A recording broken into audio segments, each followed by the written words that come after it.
láì lo àmì fàágùn fún rárá ẹ jọ̀ọ́ ẹ máa fi ọwọ́ yín gbé àgbéyé ọmọ ẹ bá mi share program yìí. God bless you. Ẹ bá mi share program yìí. Mi ní wá yín tì, ẹ ní wá mi tì. Ẹ bá mi share, ẹ bá mi share, ẹ bá mi share, ẹ bá mi share.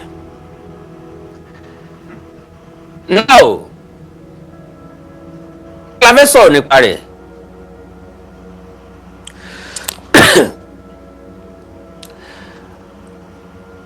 Mi ò tó bẹ́ẹ̀ láti gbà kókó yín. Torí mo mọ̀ wípé a ti ń lọ sí time tó yẹ ká sùn. Mi ò wá fi tèmi jọ́ọ̀jì ẹ̀ pé epo ìbò lè mi ò kí ń sùn. Kí n wá sọ pé kẹ́yìn èèyàn mi náà má sùn. So,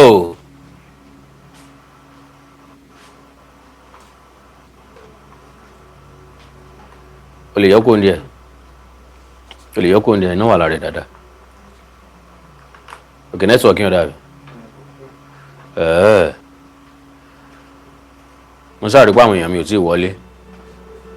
Irú network tán fún aládùúgbò wa Ọlọ́run nìkan ló lè sọ o. Bá ńkọ́. Okay. Now, like I said, àwọn èèyàn mi ti wọlé lórí Facebook, ẹ̀yin ti YouTube náà bá mi pín. Ọ̀rọ̀ Ọ̀yọ́ àti ilẹ̀ Káàárọ̀ Oòjíire tó kù. Because understatement ló máa jẹ́. Tá bá sọ wípé Ọ̀yọ́ àti Ìbàdàn tàbí Ọ̀yọ́ àti Ògbómọ̀ṣọ́ torí níṣẹ́ t'Alaafin dé yìí ọba wo ni ò tí náà tí ìjọ kọlura wọn. Ibo ló lọ tọ́rọ̀ ò tí ì jẹ́ jáde. So now ọ̀rẹ́ mi ó wà l'Amẹ́ríkà ó wá fọ̀rọ̀ ránṣẹ́ sí mi. Ọ̀rọ̀ tó fi ránṣẹ́ sí mi ọ̀rọ̀ láti encourage Aláàfin Ọ̀yọ́ òun náà ni okay.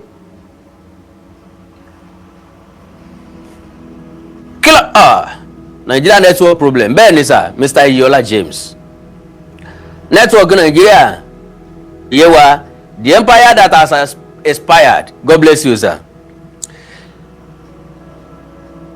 Ọ̀rọ̀ tó ń fi ránṣẹ́ lélẹ́yìí history is a good teacher for the wise but ọ̀rọ̀ kan ti kọ́kọ́ jáde látọ̀yọ́ ìyẹn sọ wípé Ọ̀yọ́ stand firm. No apology for history. No apology for history. God bless you. Gbogbo ẹ̀yin tẹ́ ń bá mi tẹ like yẹn. Mi ò ní wáyé tí o. Ẹ ní fọwọ́ yín tẹ ìbànújẹ́. Lágbára Ọlọ́run. Lágbára Ọlọ́run. Ọmọ ayọ̀ ọmọ ọdún lé ẹ máa fi gbẹ́jọ́. Owó ayọ̀ owó ọdún lé ẹ máa fi kà lágbára Ọlọ́run. God bless you. Ọ̀yọ́ stand firm. No apology for history. The Ọ̀yọ́ people will not apologize for their history. Minor Yoruba groups outside Ọ̀yọ́ are all in threats. Ṣé kò ní yà yín lẹ́nu pé ọmọ Yíbò lọ́kọ ilé yìí ó pe rẹ̀ ní Biafra. Ọ̀yọ́ náà lè sásábẹ́ orúkọ míì o lórí social media but eléyìí sọ wípé àwọn Ọ̀yọ́ ni wọ́n kó ẹjọ́ ara wọn wá bá òun pé àwọn ìlú tó kù nílẹ̀ Káàárọ̀ Oòjíire wọ́n ń dẹyẹ sóhun. Bí kú ọba pa ni ó yẹ kó jẹ́ kú ore. Bẹ́ẹ̀ yẹn ọba sọ̀tàn wọ́ yẹ kọjọ́ ọmọ Káàárọ̀ Oòjíire náà ni ó sọ̀tàn rẹ̀. Ọmọ Yíbò ṣe máa sọ̀tàn wa kí lọ́mọ̀ nínú ìtàn wa ó wà ridiculous. Ṣùgbọ́n àkùkọ ló fi ogbe tó dùn fún kọ̀lọ̀kọ̀lọ̀. Ṣé ń gbọ́ mi dáadáa? Ó ní Ọ̀yọ́ are hurling threats. Okay, outside Ọ̀yọ́ are hurling threats driven by insecurity and a desperate urge to rewrite what cannot be erased. That will not pass in silence. I will defend the people of Ọ̀yọ́ without apology. Agilinti ń gbéyàwó, aláǹgbá ń fọmọ fọ́kọ. Labalábá ní tóun bá débẹ̀, àjò fasọya lòun ó jò ó. Ẹ wá jábè lọ́wọ́ Akíndèdèrìn. Pé Ságilintí Lọ́bàtán ni àbálàǹgbá. kí lọ́kọ̀ ọmọ Ìgbò tí ó fi sọ wípé òun ó defend Ọ̀yọ́ because ta Lobatan lọ́yọ̀ọ́ tó fẹ́ defend ẹ má bínú o.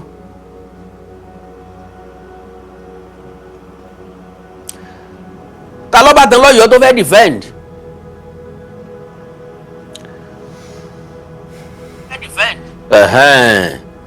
Ẹ má bínú ẹ má bínú ẹ má bínú ìṣẹ́jú kan náà ni o.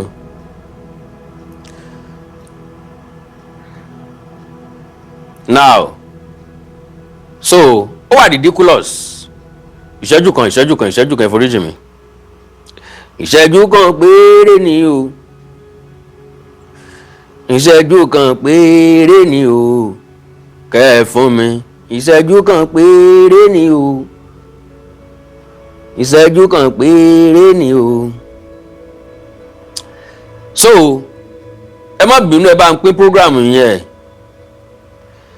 ẹ má bínú ẹ má bínú ẹ má bínú ẹ má bínú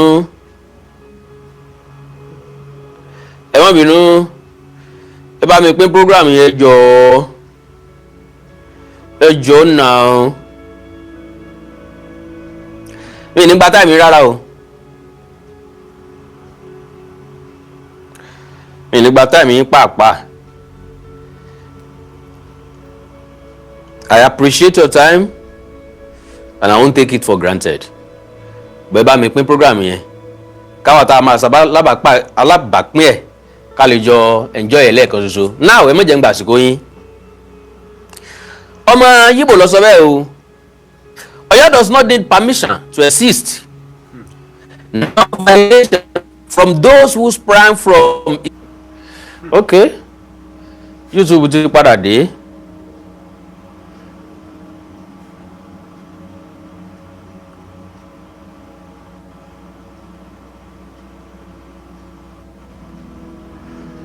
Ẹ̀yin tó wà lórí YouTube ṣe ti wà ńbẹ̀ ẹ jẹ́ mọ̀ bóyá ẹ ti wà pẹ̀lú mi o. Ok ìyá ẹ mọ̀ bá ń join padà.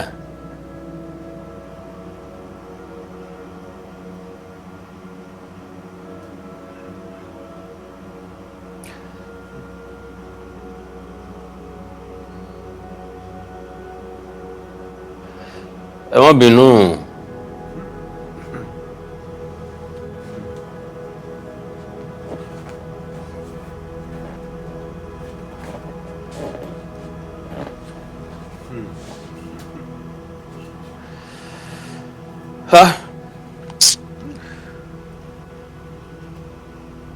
Ẹ káàbọ̀ padà. Ojú ò lè tẹni tó paná, ojú ò lè tẹni tó tanná. Ẹni tó paná ló ní tìjú. Wọn ò fẹ́ ká ṣe program ni. Àwa máa ṣe pẹ̀lú ògo Ọlọ́run. Ẹ bá mi tẹ like àti love. Ọ̀rọ̀ àgbà àwọn kan ni wọ́n ń gbógun. Ẹnìkan ò gbógun. Network ló dára tiẹ̀. Ó wà coincident.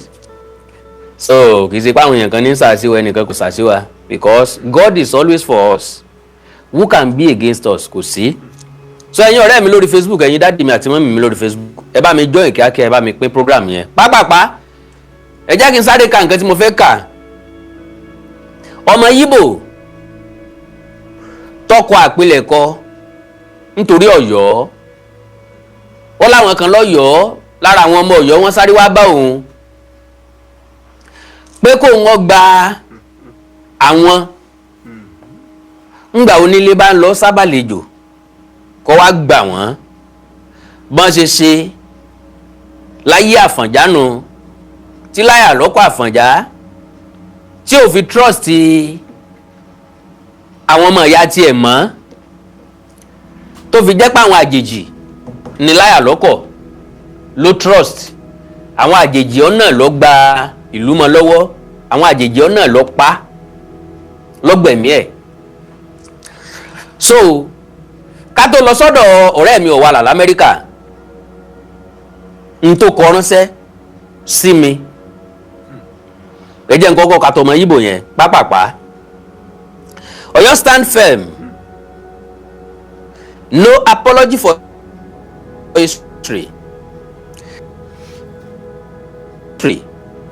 Minor Yoruba groups outside Oyo are all in threats, driven by insecurity and a desperate urge to rewrite what cannot be erased, that will not pass in silence. I will defend the people of Oyo without apology. Kolo defend ìrántí ẹ̀ náà. Oyo does not need permission to exist, nor validation from those who sprang from its shadow. Being the cradle of the other Yoruba origin is not a crime. Ìran kan ò lè wá lọ́nà méjì. Ìran kan ò lè ní sọ́ọ̀sì méjì.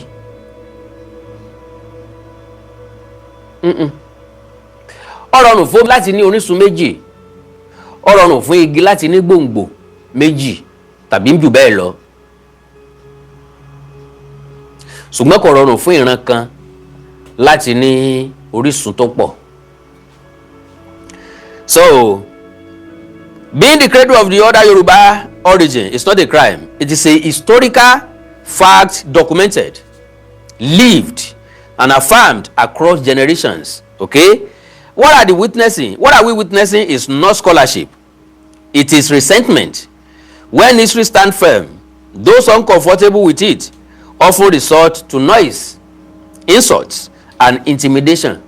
Ọ̀yọ́ gangan ló resort sí ariwo, insult àti intimidation. Àwọn náà intimidate others. But history does not bend to threats. Gẹ́gẹ́ bẹ́ẹ̀ náà ni àwọn náà ń sọ fọ́yọ́ wípé history ò kì í bend to threats. Gbogbo ilé tí wọ́n ń sọ wọn ní bágbá sí wọn ní báwo ṣe àbí nǹkan àwọn olórí aládé ìgbàdógójì ìrò wájà. History kò lè ṣe yà kúrò. Gbogbo wa mọ orírun wa. So, it does not flinch because a few voices are loud online. Àwọn Ọ̀yọ́ náà voice wọn loud online. Kì í ṣe tí a nìkan lọ loud online. Ọ̀yọ́'s place in Yoruba civilization was forged through structure, governance, military strength, culture, and influence, not social media tantrums. Oyo built institutions when other Yoruba group was still finding form. Oyo projected power, order, and identity across Yoruba land. That legacy is not an insult to anyone. It is the foundation upon which many now stand.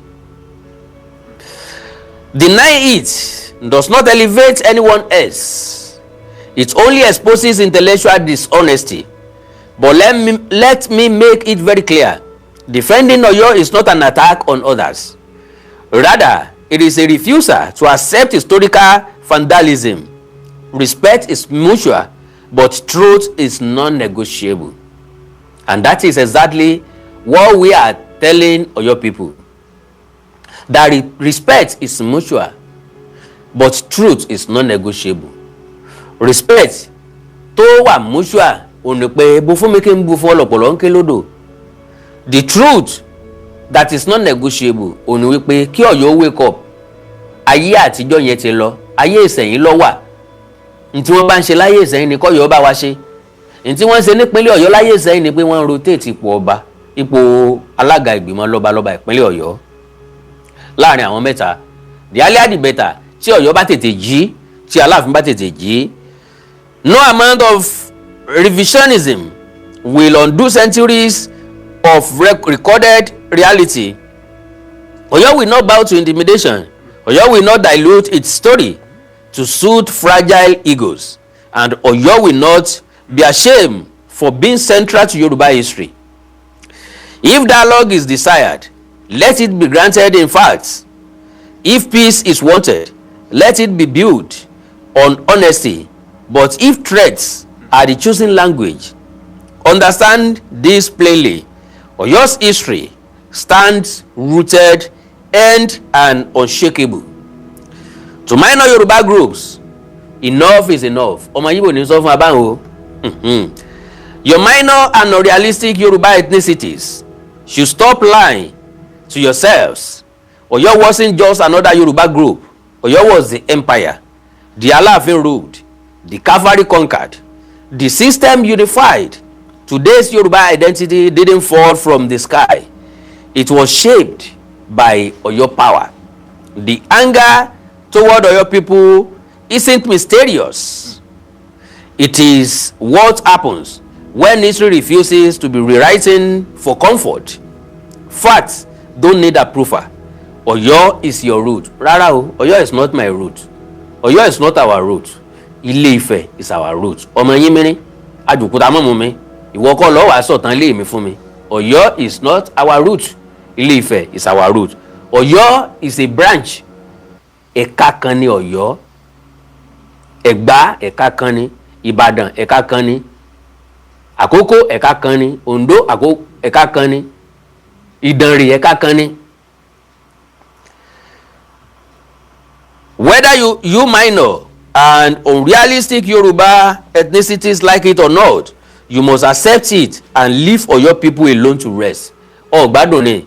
Ọ̀rẹ́ dáàdi àti mọ́mí ẹ, ọ̀rẹ́ àwọn tó ní ọ. Written by Biafra Historical Facts. Ó wà lórí YouTube, ó wà lórí Facebook lóòótọ́ dẹ̀ wà lórí social media. Bóyá lómi bóyá ọmọ Ọ̀yọ́ ló wá fi rẹ̀ síbẹ̀ o, I don't know. Now, ẹja gbọ́rọ̀ lẹ́nu ọ̀rẹ́ mi ọ̀wàlà láti Amẹ́ríkà. Ẹni tínú ẹ̀ òdùn tí ń lá ṣúgà. Jẹ̀díjẹ̀dí ní ọ̀fẹ́ ìran sọ́run. God bless you. Ẹ ṣé ẹ kú àkókò yín tẹ́ fún mi o. Mi nígbà àkókò yín pọ̀. Ó ní history, a good teacher for the wise. Mọ̀pọ̀ náà gbé ìbò. History is a good teacher. And this recent unpassers for the Alaafin will surely pass. This is another period of making history. We are waiting for you to make that history. Kábíyèsí, Alaafin, it is not you. It is God. And it's going to teach many people more of such bitter lessons. The divine has processed you that way. It is not your making, Kábíyèsí. Occupants of the institutions are mere mortals, but with special calling. Alaafin, leave them with their orchestrations. Alaafin will definitely outlive them. Outlive who? Gbogbo àjọ wà nílé ayé ni, àjọ pẹ́ láyé ni. Ọ̀ranyàn ló ní kí ọ̀rọ̀ Alaafin yàn. Kábíyèsí, ọ̀ranyàn ni wọ́n fi fẹ́ràn Ṣàngó. Ṣàngó Olúkòso, Olúaṣó, Aganjú, Onísílè, Ọ̀rọ̀ǹpọ̀tọ̀ níyùn, Adéwìnbí, Adégolú, Ọ̀rọ̀mọ̀jọ́gbọ̀, àtìgbà tọ́ba tẹ́lẹ̀ wò wọ́n. Ọ̀wọ́ Adé sáàmà wò wọ́n níran. We remember those who did similar things in past. What we ask them, we surely do. What we before them is not you. The ancestor we ask them. Ancestor, tẹ́yìn fojú ẹ̀ gbolẹ̀ nínú ìtàn rádaràdá tẹ́ ń pàkiri orí ìtàkùn ayélujára. Tẹ́ fi fẹ́ gbé Ọ̀yọ́ lérí Ifẹ̀. Ancestor ní ti ń bi ẹ̀yin lọ́wọ́lọ́wọ́ báyìí. Kí ancestor tó bi àwa tó kù, ó ti ń bi ẹ̀yin lọ́wọ́lọ́wọ́ báyìí. Gbogbo nǹkan yín ti dojúrú already. Inú odó tẹ́ dọ̀rùn lásì ẹ̀ mọ́. Ọ̀nà tẹ́ gbégbà ẹ̀ mọ́. Ibi tẹ́ ti bẹ̀rẹ̀ padà ẹ̀ mọ́. Bẹ́ẹ̀ ṣe gangan kò yé. Gbogbo ẹ̀ ti dàrú mọ́ yín lójú. Ẹ wá rí páwọn alálẹ̀ ní ń bínú. Ǹdẹ́yìn fi sọ pé Ọ̀yọ́ ń bínú o. Ara ń kan Ọ̀yọ́ o. Ara ń kan Aláàfin. Ara ń kan gbogbo ọmọ káàrọ̀ òjìrè. Ọ̀yọ́ kọ́ lára ń kan o. Ara ń kan gbogbo àwọn ọmọ káàrọ̀ òjìrè. Inú ń bí wa gan. Inú ń bí wa pọ̀. So, Ọ̀wọ́ Adé ṣáàmà wò wọ́n níran. Remember those who did similar things in the past. What we ask them, we surely do. What we before them is not you. The ancestor, we ask them. History is built on sequence of events. History has favored you.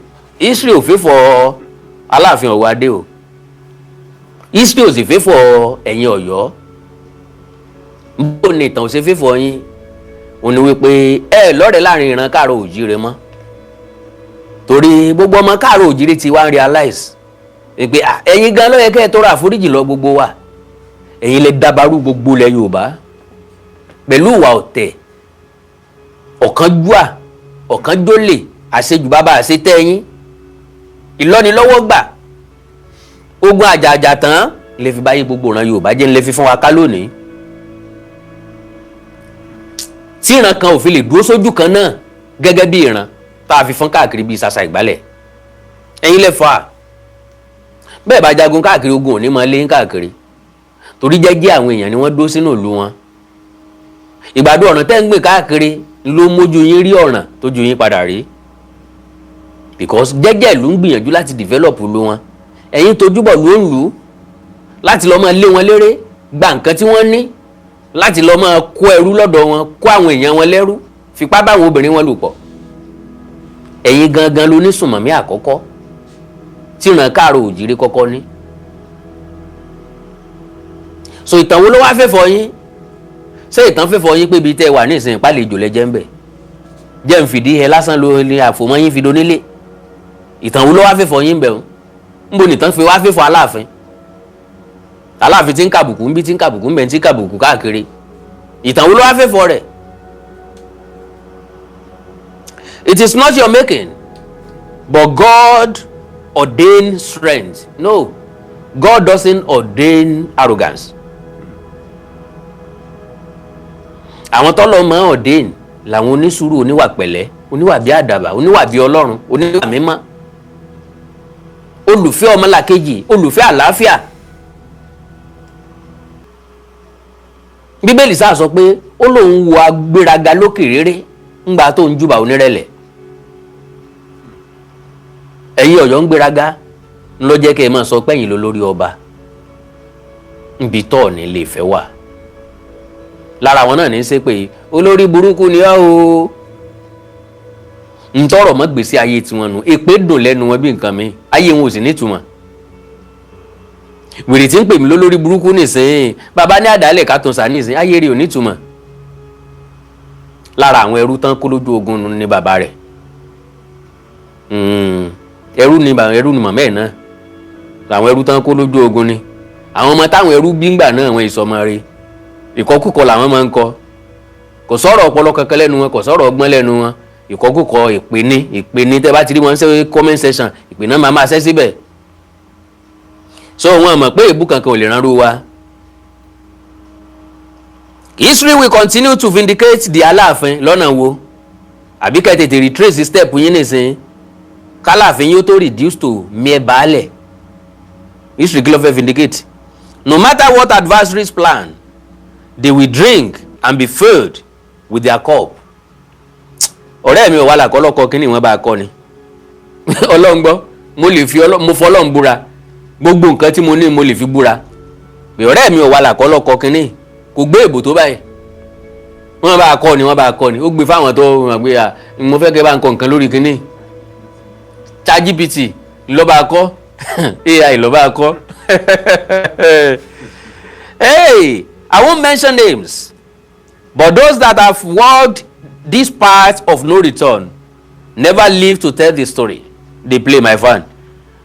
The white sage, the black sage, the administrator, the military administrator, former governors who have had cause to regret their action of insult and disparaging the Alaafin institution. Wake up, ọ̀rẹ́ mi. Alaafin, it can't be you. You are too young. You are too small. But you have an unseen backup. Backup wo? Lóní ọmọ ṣẹ̀ṣin kiri. It is the suffering. You form part of the system that God used to instill discipline and hierarchical order among the people. Hierarchical order yẹn gangan náà ní ń pa yín lẹ́kún náà ní fìyà jẹ yín báyìí. Kò sí wàhálà. The occupants are mere women like us, but the inputs of the sovereign and the making of the institution has conferred it with certain powers and privileges. Those who go against the order shall pay dearly with the weight. I'm a student of history, history wo ló jẹ́ student here, and I can recollect 10 scenarios and individuals who have met their destructions in futile efforts of demystify the Alaafin. There were 3 politicians who openly abused Alaafin, one of national repute and the other 2 local proteges with their subterfuge against Alaafin Adeniran Adeyemi II and Alaafin Muhammad Bello Gbadegesin Ladigbolu II. So òjòrè báyìí rìn sẹ́yìn bọ́mọdé bá kọyán alẹ́ àgbà ó sì fìtàn balẹ̀. Kí ni táwọn yẹn ṣe? Ẹ sọ̀rọ̀ nípa Bọ̀dé Tọ́mọ̀sì tẹ́ ni ó máa gbó tó sì gbó bí ajá kú. Ẹ sọ̀rọ̀ nípa bàbá ọba Ọ̀yọ́túnjí tẹ́ invite wá sáàfin Ọ̀yọ́ tí wọ́n lù ní nǹkan tí ó pọ́sẹ̀ méjì tó fi kú. So sáwọn tí àwọn tó ju wọn já nìyẹn, àwọn tí wọ́n jẹ ìyá ènìyàn àbí we dey wait. So the curse pronounced during Alaafin Adeniran's reign was still potent during Alaafin Gbadegesin and Alaafin Lamidi Adeyemi's reign. The rest is history now. Can you imagine? Okay, àmùdá Ọlọ́run ò ṣe bí òun náà pẹ̀lú àbí. So now kí wá ló dé tí kìíní ọ̀hún ò fi potent mọ́ lásìkò ọba Òwòadé. But the family of them never lived to tell the story. They were wiped out. Ẹ̀kárí oríire kan náà nu pé ń wipe àwọn èèyàn out. Oríire kan náà nu ẹ kú oríire o Sàmọ́sángúdù. Bọ̀dé Thomas mọ̀ pé yóò padà dárúkọ rẹ̀. Bọ̀dé Thomas's case is a mere child's play to the ones mentioned above. These ones had generational consequences. Thank God for Ọba Adeyemi III, who put an end to it. Maybe they can rebuild their existence now. So, if you are ready to disrespect the institution of Alaafin and the occupants, be ready for a generational fight and the fight back up by 1,000 years of consolidated sovereignty. Alaafin need is a continuum. They play ọ̀rẹ́ mi ò wà l'Amẹ́ríkà. So ọ̀rọ̀ nù f'Alaafin láti disrespect other soul, láti disrespect other personalities. So bẹ́ẹ̀ bá disrespect Alaafin kí ni ó wà ṣẹlẹ̀ jàre? Ẹ jẹ́ tètè jí káyé yín ó tó ta tán pàwò bí ìgbàdo. Kábíyèsí Ọ̀wádé, keep your cool through the incarnate of Atiba. Atiba yóò bí wọ́n, Ṣàngó yóò bí wọ́n. They are testing the efficiency of our claims. Those who did years back have become part of the cant. Bàbá ọba náà ti become part of the cant. Orí Adélù yóò bí wọ́n. Alówólódù, Gbadegesin, Adéyẹmí, Pankopí yóò bí wọ́n. Orí Láwàní Amúbíẹ̀yà Agogo Ọjà yóò bí wọ́n.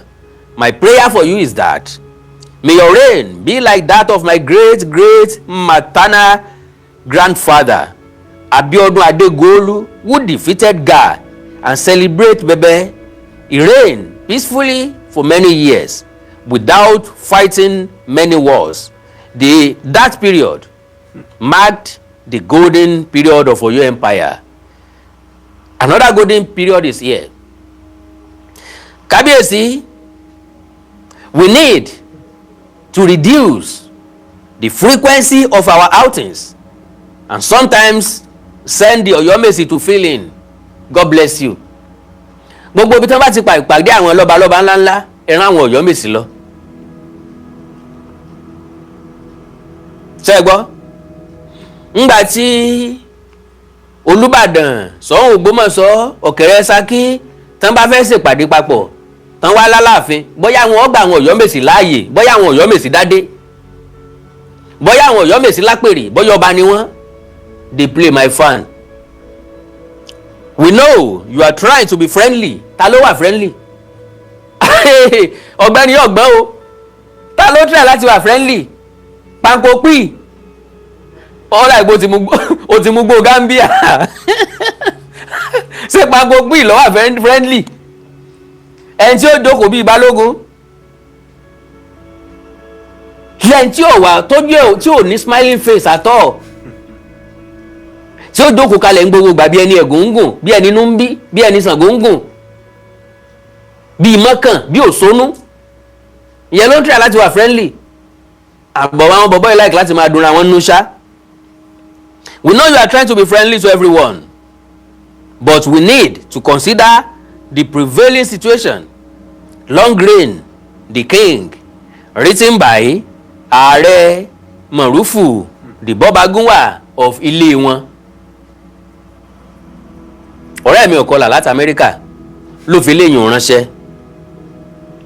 Well, mi ò nílò láti gba táàmì lọ́pọ̀ rárá.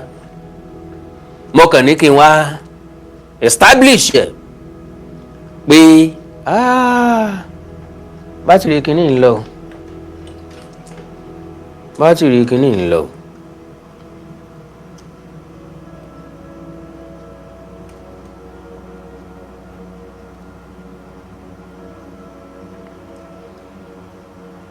So mo kàn ní kí n wá establish ọ̀rọ̀ ọ̀rẹ́ mi Ọ̀wàlà l'Amẹ́ríkà.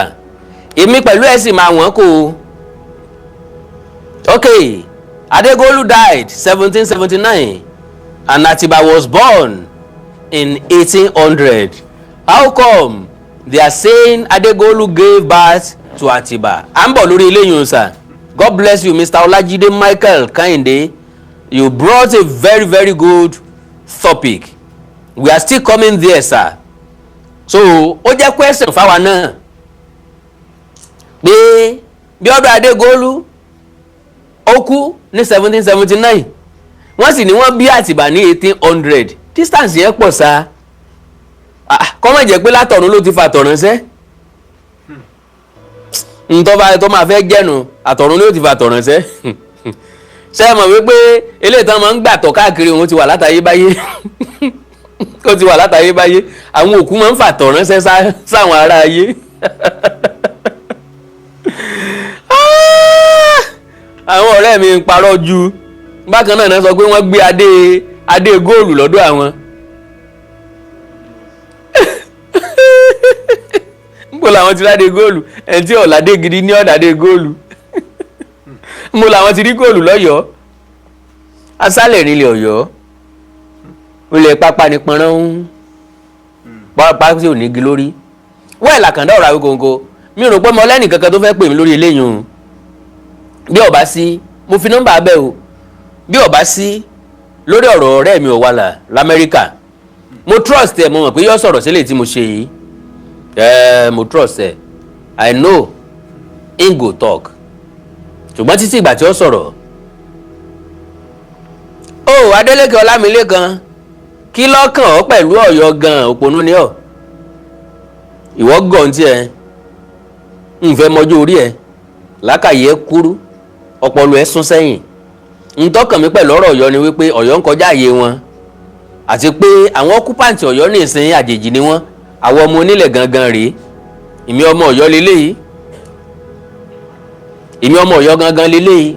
So táwọn àjèjì bá lè kú onílẹ̀ bàbá mi, inú mi ó dùn. Àwọn ọmọ Bọ̀gú, bọ́dà ìpọ́jọ́ níwọ̀n náà ti wà bí, bóyá ọmọ Bọ̀gú ní àbọ̀mọ Tápọ̀bọ̀ ọmọ Fúlàní, ní gbogbo yín bá sá ti lórúkọ tó jẹ́ ti Yorùbá àti gbàpọ̀ ọmọ Yorùbá náà ni. So Àkàndá ọ̀rọ̀ Awíkonko Àjàó ọ̀rọ̀ Awíkonko sọ̀rọ̀ lójú ọlọ́rọ̀ bọ́lọ́rọ̀ bá gbọ́ kí n bàbá ńlá bàbá ọlọ́rọ̀ ṣe. I love you all. Thanks so much for being with me. Àná Olódùmarè ní fi ń sílẹ̀ o. Ẹ má bínú ti network tó kọ́kọ́ ṣe ségesège. I love you.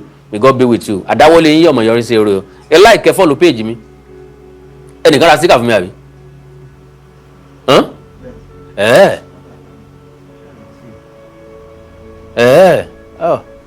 Ló ṣe network báyìí. Àbàfàdà wọ́n lè ra síkà fún mi o. Kò sóhùn bí. God bless you sir. Mi ò ní wáyé tí o. Iná ò ní wọ́n yín. Lágbára Ọlọ́run. Ọwọ́ Adénà bébí jàre.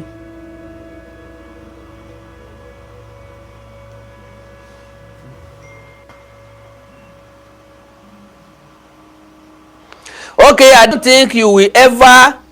Mo mọ̀ fẹ́ kárí o. Orí ẹni ti dàrú. Ibrahim Abiodun Tajudeen orí ẹ ti dàrú. I don't think you will ever end well. The way you are going about, just looking at the way you are talking to Alaafin, and you call yourself a Yoruba man, orí ẹ ti dàrú. Who is Alaafin jàre? Alaafin is my equal. Ẹgbẹ́jọ ni wá. I will keep saying that. Torí ó bá dàrú, Alaafin respect àwọn tó kù. Alaafin ló máa kọ́kọ́ respect others. Ká tó continue láti máa respect ẹ. Bí bẹ́ẹ̀ kọ́, igúnnugún láwọ àtẹ́ká, àkàlà láwọ àtẹ́gbà. Ọjọ́ tí gúnnugún ti tẹ́ lọ́wọ́ Olódùmarè ló ti ń tẹ́ káàkiri ayé. Àtọ̀yọ́ ò àtàláàfin bẹ́ẹ̀ sì máa kàbùkù káàkiri nù. The earlier the better. Tẹ́ ẹ bá tètè jí kò nu oorun yín. Yín pẹ́kẹ́ tó má lọ pàdé lọ́balọ́ba ń bàdàn. Ẹ má lọ. Ibi wọn ó dẹ̀ máa pín láàrin àwọn méjì péré. Ṣọ̀ún Ògbómọ̀ṣọ́ àti Olúbàdàn. Àwọn èèyàn ó dẹ̀ máa pín lọ́dún méjì síra wọn. Ìbànújẹ́ ni kò túrú. Wọ́n ní ó wá jẹ sàráà ni ọlọ́jọ́ wọnú. Ipò wọn ni ó mú wa ní àbíyọ̀. Ń pẹ́kẹ́ tó má lọ. Àgbọ̀nrín tó sòpá ìdùnnú ọdẹ ni. Who sent you? Who sent anybody? So I can discuss any topic. Anybody tó bá ti disrespect ẹnìkan, èèyàn lè disrespect ẹ. Láti ìgbà t'Alaafin ti dé, sọ ọba náà nílẹ̀ káàró òjìrì t'Alaafin pọ́nlé. Then who is Alaafin? S'Alaafin great Jáláké lọ. S'Alaafin great Jose Mọ̀wé lọ. S'Alaafin great Jọlọ́wọ̀ lọ. S'Alaafin great ju Ọ̀ràngún lọ. S'Alaafin great ju Àtaọ́jà Òṣogbo lọ. Kámọ̀ wulẹ̀ sọ̀tọ̀ ní tilé Ifẹ̀. Anybody tó bá disrespect Ọọ̀ni Ilé Ifẹ̀, òun tó ń ti kọ lẹ́tà sẹ́tẹ̀ àtàbùkù. So n t'Alaafin gbìn l'Alaafin ká. Mo mọ nǹkan tí mò ń ṣe. Ìbí mo pa Alaafin ń lé ńgbà tó dé. Ìyá Alaafin ti ta àpọ́nlé ẹ̀ ni.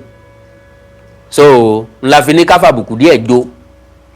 Tẹ bá fìlẹ̀ ò bóyá ẹ máa kọ́ bọ́n ṣe respect èèyàn. Ìwọ kọ́ ló ní ilé ayé ò lè sọ bí mo ṣe fẹ́ hand. I will hand well. Torí páyé yín ọ̀padà ta gbogbo ẹkún tẹ̀ ń sún káàkiri pé ẹ̀yin lẹ fi Olúbàdàn jọba, ẹ̀yin lẹ fi Ṣọ̀ún Ògbómọ̀ṣọ́ jọba, àbùkù máa padà kàn yín lórí ẹ̀. Àṣírí yín padà tú, bọ́ǹbù máa tó jáde lé yín lórí. Ṣé ẹ gbọ́? Ṣé ẹ gbọ́? Ọ̀gbẹ́ni tó sọ̀rọ̀, mo hàn pé o ti gbọ́dọ̀ wọ̀sìn bí ọbẹ̀ inú páànù, tọrọ máa ti ronú ọ́, tọ́ra bàtà ẹsẹ̀ kan fún mọ̀mẹ́ ẹ̀, ọ̀rọ̀ lọ fẹ́ gbọ́.